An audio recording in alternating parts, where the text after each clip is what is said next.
Hello friends, welcome to my YouTube channel. So today in this video I am going to show you how to increase the display size and the font size in this device.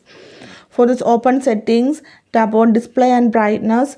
Here you can see the option font and display size. If you want to increase the font size, tap on this one. So here you can increase the font size. Okay, now I select the size is medium. So if you want to increase, then you can increase. Now it's large. This is very large. You can see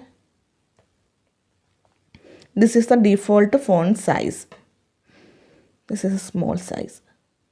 So simply in this way you can change the font size, and after that tap on the apply. So if you want to change the display size, tap on the option display size. Then you will get three options: large, standard, small. Now it's large. If you want to go to standard, now you can see the standard display size. This is a small display size. So simply in this way you can change the font size and the display size in this device. So hope you guys enjoy this video. Thank you for watching. Thank you. Bye bye.